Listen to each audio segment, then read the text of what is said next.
Welcome back to another episode of That's Business. Today's guest is a near and dear friend of mine, Clint Hubbell.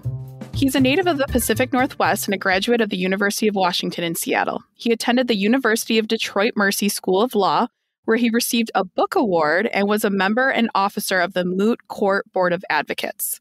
He's a frequent speaker and volunteer for the Moot Court coach at the University of Detroit Mercy School of Law. Also serves pro bono defense counsel and adversary proceedings brought against indigent debtors in the unit.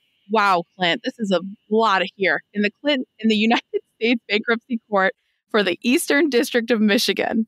He's currently serving on the Access to Bankruptcy Court's panel of attorneys representing indigent debtors. Debtors.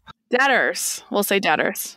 And he was also recognized as a rising star in the 2018 edition of the Our Detroit magazine. And Clint, thank you so much for being on this podcast. I hope I didn't butcher your intro too much. And just tell us a little bit about yourself.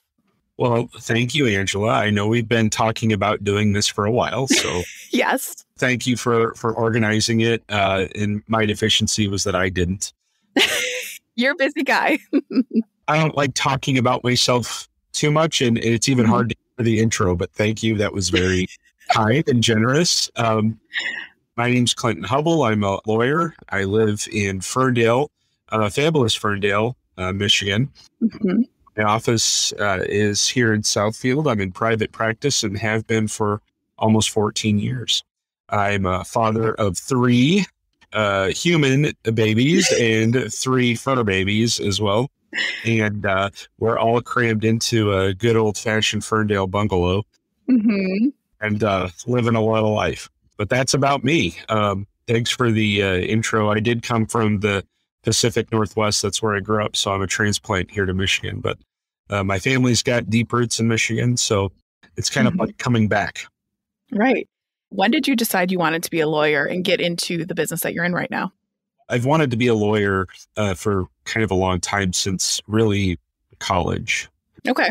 I started college in 1999, and that's really when I started, really wanting to be a lawyer. I started my college career studying engineering and decided I wanted to go in a different direction. And so I began kind of moving things toward the law path. And then I actually had 2 years off between college and when I started law school. So sorry for that whole 6-year period. That's what I was working toward, going to law school. And when did you decide you wanted your own practice? Or did you have, because I always like to ask business owners, what kind of made you say, oh, I could do this and start my own practice? Right. So that's like more of a story, right? So I mean, I'm sure your listeners and everybody out there know, but 2008 was kind of a wild year. Yeah. And that was the year I graduated from law school and I took the Michigan bar examination. And I remember in July of 2008, at the end of July, I was taking the bar examination at the Breslin Center at Michigan State University. And literally, as my compatriots and I were taking the bar exam in July of 2008, the financial world was absolutely collapsing around us. Yes. It had started about 4 or 5 months prior to that. And then bubbles started bursting. You started hearing about Bear Stearns collapsing and then Washington Mutual. And then the house of cards came tumbling down. So I had friends that I graduated with in 2008 who were going to start law firm jobs and things like that. And their tickets were getting pulled. So law firms started putting the job offers on hold. Nobody, we're not hiring anybody. And then kind of 2008 was the initial bomb. And then 2009 was when the aftermath started. And that's when the layoffs started coming in earnest and big time. So then law firms were laying off associates or retaining very few of their junior associates. So there was a lot of graduates in those years, 6, 7, 8, and not a lot of jobs. And so starting my own practice was not like a lifelong dream. It was born of sort of necessity. And so, what we did was the Detroit hustle. Mm-hmm. My partner and I, Dylan, we decided, well, there's an old philosophy that says if you've got a pulse and a bar card, you can work. There's no such thing as an unemployed lawyer. So, Right. so we decided there was a few simple things that we could sell that didn't take an enormous amount of skill. You could sell bankruptcies, some small litigation matters. We could do traffic tickets. We could do things that, people still needed during the down economic times. For sure. But that could keep us employed. And so that's how we started. It was pretty modest and pretty humble, our beginnings. And then sort of over time, over the last 13 years or so, we just kind of grew a law firm on top of that. How have you transitioned into the other industries you help? Because this is something that you are not the traditional lawyer, which this is why I wanted you on the podcast. But how did you transition into, you do small businesses, you do nonprofits, you do all of these amazing services, but what went into that? Well, I was kind of two forces that governed how my practice has developed. And I think the first force was just my clients' needs. So as I acquired a client list and I was building people that I was working for, they just started to need things that were not necessarily in my wheelhouse. So I was referring things and I was sending things out. And I said, so they needed things. But then there was the second force, which was that I followed my interests. So if I would get interested in something that I didn't know about, I would start learning about it and trying to follow it along so that I could use the drive of my interest to help my clients. And that added 4 or 5 practice areas for me just because I'm interested in them. And I love small business owners. I love nonprofit operators. Tax matters have kind of become a part of all of that. And I like working for people who like working for others. So if they're in a business or if they're in a nonprofit, they're really adding to life for a lot of people, as well as, building themselves up, building their employees up, building others up. I really like to be a part of that. That's incredible. I followed what I was interested in. I followed what I like doing, that I like helping people.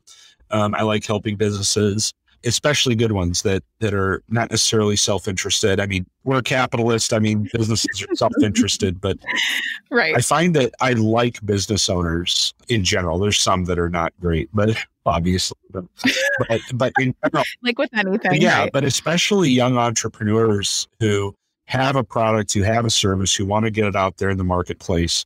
I admire the courage and individualism it takes to do that, because it's a huge risk and it's a big step to get into the market in that way as an owner. There's an enormous amount of risk involved. There's usually their own money tied up in it. So they're risking their own, futures on their own ventures. And there's a risk element, but to me, it strikes me as like a fundamentally American thing to do. Yeah. Have something that you've built to sell that you want to put into commerce and make better and improve and make money on. And I like that idea, and I always have. And so that's sort of it. I follow that. Right. And of course, this is not like a one size fits all as far as advice goes, but where do you see kind of some common mistakes or common problems maybe, some young entrepreneurs have, or wanting, like they have this idea, they don't know where to go with it? Well, it sort of depends. I mean, that's such a lawyer answer. It really does, because people are approaching business from different places. I mean, some people have a lot of capital to get into a business, others don't.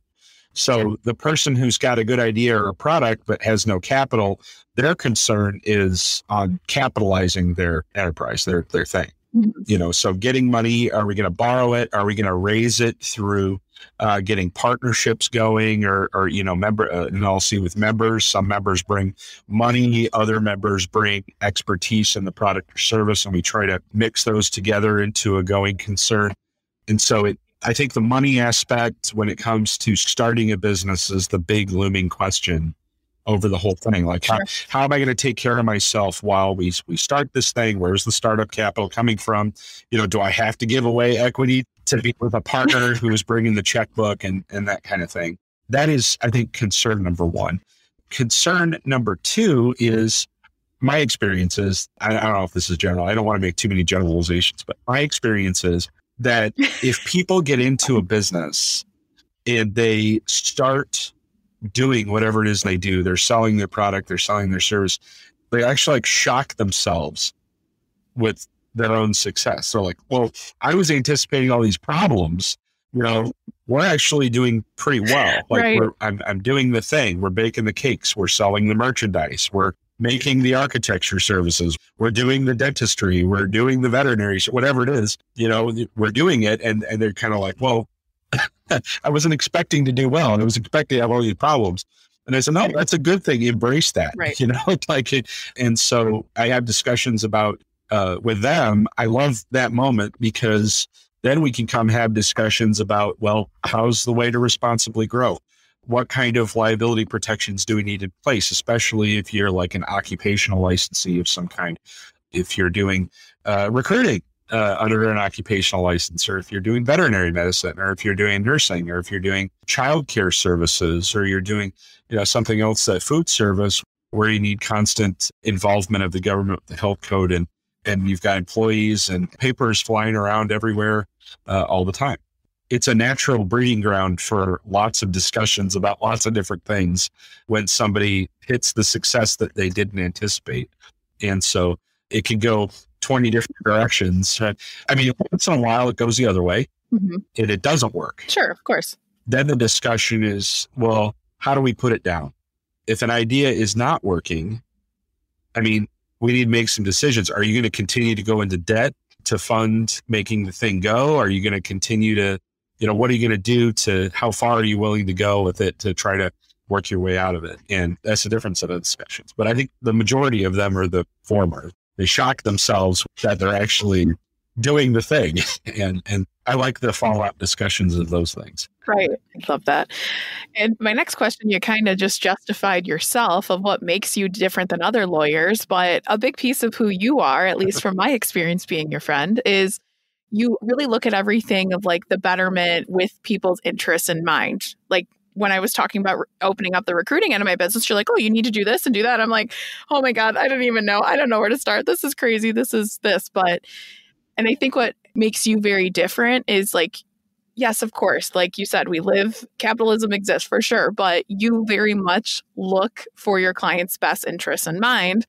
And you're not like, oh, well, you talk to me, charge thousands of dollars just for a quick conversation or anything like that. But what has kind of made you this person today, or really, where does that come from? I don't know. That's the whole stuff life experience. I can't answer that with one sentence. I mean, it's just everything, what makes us us. Right. And you just go through things in life. And sure. I think there's some decisions to be made. Like you can be that kind of lawyer. And there's plenty of those kind of lawyers who are billing machines, and they will get into it. And, maybe that's what your business needs, is somebody with a lot of experience doing a very specific thing that is going to bill you a lot of money. And sometimes that's necessary. But a lot of people, I think, overbuy lawyers. Okay. Especially small businesses, because let's be honest, most of startup entrepreneurship is pretty user friendly. We've made our system in our state and nationally as well. We've made it easy to start a business and easy to get into doing something for yourself. And that's our national policy, and it's our state policy. And that's what we want to do. We want to make it easy for people to get into business and stuff. So a lot of lawyers who are doing like startups and all these kind of things, I feel like are kind of figuring out a way to bill their time. Like, what am I actually doing here? What am I selling? What is the advice I'm giving that I can bill for? What value am I adding to this person's business? And I'm no different. I'm constantly asking myself those questions, but I guess there is a difference because I'm willing to say that I will only step in and add value when it's necessary. I'm not going to, I don't consider myself the billing machine. I'm not going to sell somebody a bunch of things that they don't need in order to protect their liability or protect them from liability, either personally or their business.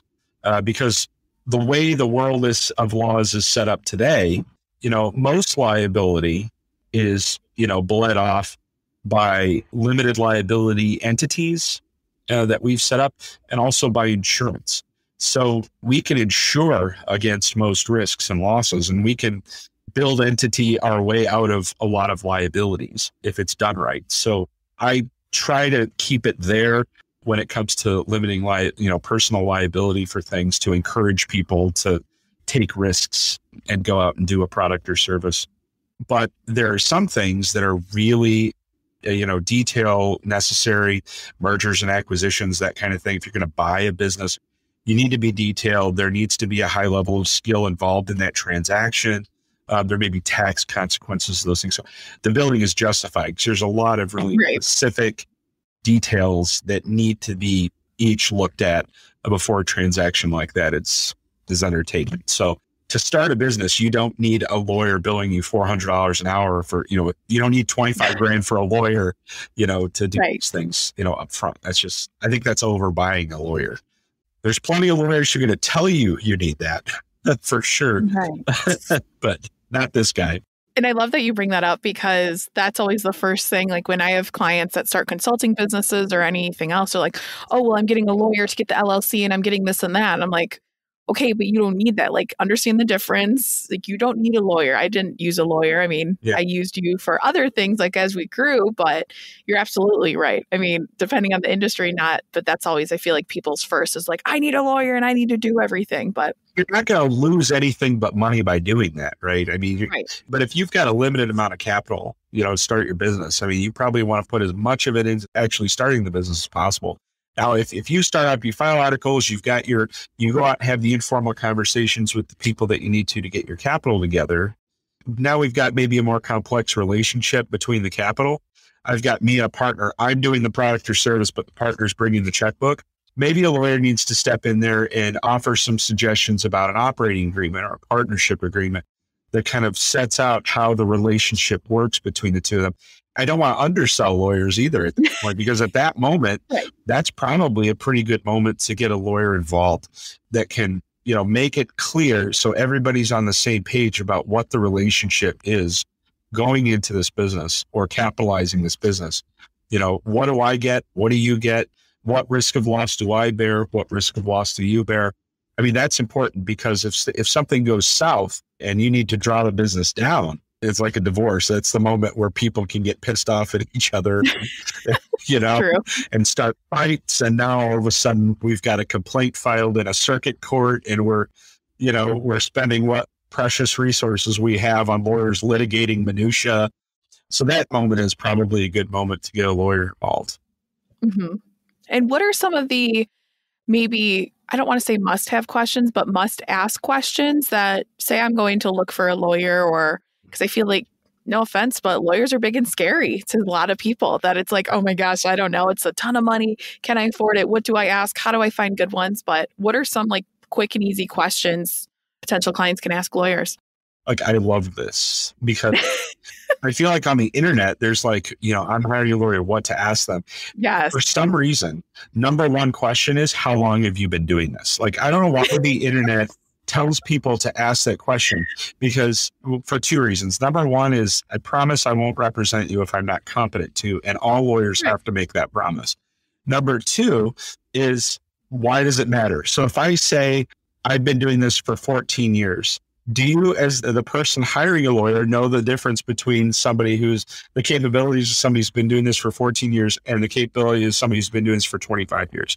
Also, do you need to know that difference? So like, if you're starting a business and it's a basic thing, and we've got a single member LLC, the difference between a lawyer who's been doing this for 14 years and 25 years, probably not a lot in terms of what you're going to get. So I don't know why the internet tells people to ask, how long have you been doing this? But that's a popular question. I don't think it's a very useful one, but it's one that asks. Agreed. I think better questions are, how much do you charge and what specifically are we getting for the money? So if I pay you this money, what is the deliverable? And lawyers are notoriously bad about this. In my fee agreements, I list, this is the deliverable. Mm-hmm. And there's a physical list, and it is going to cost you this much money. If there are other things we need to do, we'll talk about that separately, but this is the deliverable for this project. This is how much it's going to cost. And I find people appreciate that because it's not open-ended. They can plan, say, I've got this much for this, and that's a good thing. It helps for budgeting and planning. I think the one question, if I was hiring a lawyer, my question would be is, what are your billing practices and what is the cutoff point? At what point do you stop billing me hourly and say, we need to cut our losses on this matter? Mm-hmm. Because as a client, one of the things I think that has really screwed the legal profession royally is all the lawyers running around out there with open-ended billing arrangements who bill their clients $50,000 or $75,000 hourly for doing stuff without ever counseling the client on when it's going to stop and what the deliverable is. So the lawyer will just say, well, the client hired me to go litigate. Well, to what point? Like, you've spent all this money litigating something that a circuit court maybe doesn't even want to hear. Like, they don't care. They don't care that you've spent $30,000 litigating over this point that in the grand scheme of your matter doesn't really matter that much. The only winner in that arrangement is the lawyer. So that's the thing that I think drives clients nuts. It drives me nuts. And so I think clients should know what they're in for. You know, what is the deliverable? And it's no different from any other service industry. If you go to the auto body shop, they're going to make you a quote. They're going to say, this is the deliverable. This is how much it's going to cost. You go to build a house, service. The builder is going to say, this is the deliverable. This is when. And I think most experienced lawyers should know the answers to those questions. Should know, even in litigation where they're going to say, oh, no, it's open-ended. There's so many question marks. We don't know anything. They know how this goes. All right. And they should be able to tell you with not a certainty, but with a pretty good idea of how something's going to go. That's how to gauge the experience of a lawyer, in my sense. You know, if the lawyer gives you a good answer to that question and says, listen, this is an operating agreement. We're starting your business. These are the three things you need. We need to get a tax ID. We need to start your books properly. We need to get you with a good accountant. We need to get you an operating agreement, especially if we've got outside capital coming in. We need to make sure you're properly insured. So this is going to cost you X amount of dollars. And that's what we're going to do to get you a good start. Mm-hmm. They should be able to tell you that. And it should be pretty clear in your mind, if not explicitly clear in writing. So that's what I would ask them. As a side note, second question, I might ask them if they're actually interested in the stuff that they're doing. It's just a personal question. So, oh, I like that. Not how long have you been doing it, but like, do you like what you do? Just out of curiosity. Because we happen to know that in the legal profession, there are a lot of really miserable lawyers who hate what they do, but they keep doing it because it's lucrative. And so I think in any profession, this is what demarks a profession from a trade, which is that you are intellectually curious and interested in the subject matter of what you're doing and compassionate about it. If you're a doctor, you know, you can do some things. If you're an intellectually curious and compassionate doctor, you're going to be a fantastic doctor. If you're a lawyer, you graduate, you pass the bar, good for you. You and 100,000 other people in Michigan, whatever. But if you're an intellectually curious and you're a compassionate lawyer, then you can do other things. And I think that goes for any profession. If you can ask your lawyer those questions and they exude that kind of energy, then I think you're making a good choice on a lawyer. It goes, like you said, with any profession of, yes, I will sit here and complain about the plethora of issues we've had, but I still wouldn't change it for the world. That's where you can feel like the energy when someone really loves what they do. And you are one of those people. Like, you're my favorite person I am friends with on Facebook, that's for sure. But you just like, you're passionate about this. Like, you give like the full depth, and quite frankly, like, you don't give a fuck what anyone else says or what they have to say for it. Like, you look out for the best interest of your clients, your friends, like just everyone around you. And that's my absolute favorite thing about you. But well, that's so nice. Yeah, we have to. I mean, as lawyers, we have to do that for our clients. But I like to think that's just a good way to be in general, you know? Right. But not everyone is. That's what I've learned. I mean, the amount of resumes I've fixed or bad career advice my clients have received, I'm like, oh, dear Lord, no, like, don't do that. Like, listen to me. And that's the same thing. Like, there are bad lawyers out there. And at the end of the day, like, trust your gut feeling. I mean, I preach this every single week is if you have bad feeling on someone, don't go forward with them. I mean, It's super simple. I mean, not everything is simple, but you know. Okay. Something else about you that I really love is that you are a huge family guy. You are not I'm going to work 100 hours a week. I'm never going to see my family or anything like that. Like, you, at least from what we've talked about too, like, you always make time for the kiddos. Your videos are so cute of them all. Like, your kids, your wife, they clearly adore you. But how did you decide where that work-life balance comes from for you? Okay. First of all, credit Emily, my wife. We love Emily. I have like 100% in public. I have zero credit for documenting the happiness of my children. Like, I'm glad they're happy and they are, but like actually projecting that is 100% her and 100% of the work she does. Love it. And of the hard work, and the fact that I get to be a happy, proud father is like mostly because of the work that she is doing. Mm-hmm. So 100% that gets credited. Of course. I guess second caveat is I hope she gets to hear this at some point, so she gets to hear the praise, but we'll send it to her. Right. But work life is, it's a struggle for everybody. I am privileged. I mean, I think people who are in private practice like I am are privileged because if I need to step out to go do something, I can. Mm-hmm. I don't report necessarily to a lawyer and stuff. And so I can also take work home. I can build my work into the time that I have as opposed to 9 to 5. You have to come in and do this. I mean, we do keep office hours and that's where most of my appointments are, but it's important to get away from this. I mean, I can't remember where lawyers are on the horrible mental health scale these days. Like, I don't know, what are we, like number 1 at least, or number 3 or something? I think you're up there. That's right. For sure. And right. So, I mean, and we've got a lot of press about that. Like, our Supreme Court here in Michigan is aware of this. Our Bar Association in Michigan is aware of this. I think they're starting to offer programming for lawyers and resources for mental health stuff. And it's important to talk about. I'm not afraid to talk about it. And also our court, for litigants is doing like the mental health courts and the stuff that is, I think, important work to acknowledge that humans are humans and humans are going to do human things and humans are going to have human problems.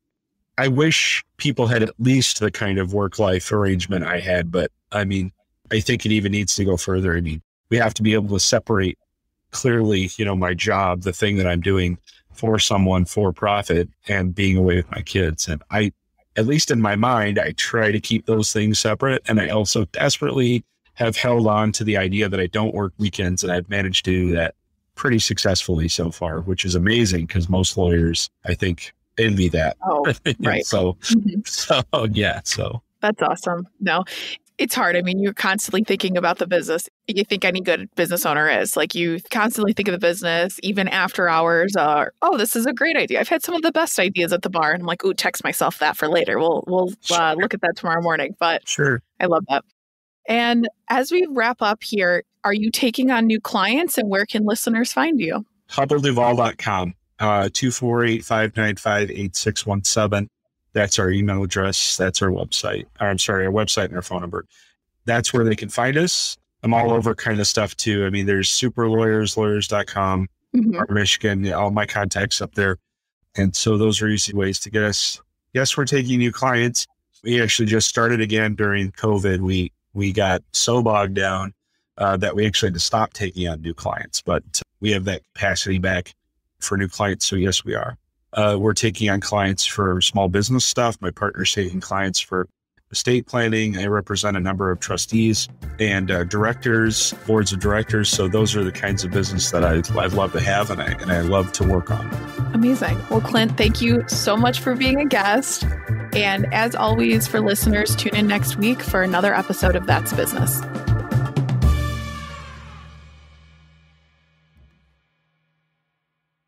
If you're looking for a career change and you're not sure where to start, the Resume Rescue can help. Sure, there's no such thing as the perfect fit for everyone, but here at the Resume Rescue, we're on a mission to find the perfect solution for you. Whether it's changing careers, updating a resume, learning LinkedIn, or practicing interviewing, we have you covered. Find us online at theresumerescue.com and find all of our contact info in our show notes.